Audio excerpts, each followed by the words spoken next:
मित्रों नमस्कार, मैं आनंद राज आपका आपके प्रिय YouTube चैनल रेलमत पे स्वागत करता हूं। मित्रों, आज एक बहुत बड़ी खुशखबरी के साथ आप सबके सामने उपस्थित हूं।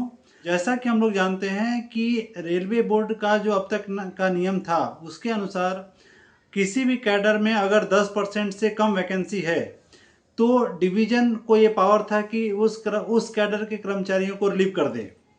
अगर 10% से ज़्यादा वैकेंसी है तो फिर वैसे में जो पावर था वो जोन को दिया गया था कि अगर जीएम महोदय चाहें तो उस कैडर के किसी कर्मचारी को रिलीव कर दें। 11 जून को सेंट्रल रेलवे के पीसीपीओ की तरफ से एक लेटर निकाला गया जो बहुत ही महत्वपूर्ण है, और ये जो लेटर है ये बहुत से कर्मचारियों के जो ट्रांसफर की आशा है उसे और ज़्यादा प्रज्वलित कर देती है। अब ऐसा लग रहा है कि हर कर्मचारी अपने घर जा कर के ड्यूटी कर सकेंगे और रेलवे के साथ साथ अपने माता पिता की भी सेवा कर सकेंगे।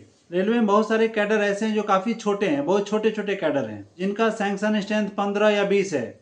ऐसे में अगर उस कैडर में अगर 1-2 वैकेंसी भी है तो वो सीधे 20% 25% वैकेंसी हो जाती है। ऐसे में इस कैडर के जो कर्मचारी हैं वो इंटर रेलवे इंटर डिवीजन में शायद कभी ना जा पाए। रेलवे बोर्ड का जो लेटर है जो दिनांक 16/4/2025 का है, उस लेटर को रेफरेंस करते हुए सेंट्रल रेलवे ने एक बहुत ही अच्छा सराहनीय पत्र निकाला है, और इसमें जो स्टेनोग्राफर कैडर है उस स्टेनोग्राफर कैडर में यहाँ 10% से कम वैकेंसी के बाद कर्मचारियों को रिलीव करने की बात कही गई थी, आज उस परसेंटेज को 50% तक बढ़ा दी है।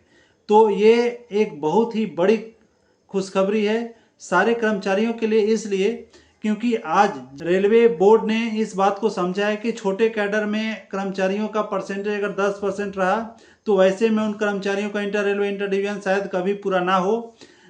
तो ऐसे में उसके परसेंटेज को 10% से बढ़ा के 50% कर दिया। मतलब अगर 50% कैडर में रिक्तियां हैं तो भी ऐसे कर्मचारी को वहाँ रिलीव किया जा सकता है। ये पावर डीआरएम सर को दिया गया है कि अगर डीआरएम सर चाहें तो उस कर्मचारी को वहाँ से रिलीव कर सकते हैं। मतलब 50% वैकेंसी के बाद भी कर्मचारियों को रिलीव किया जा सकता है।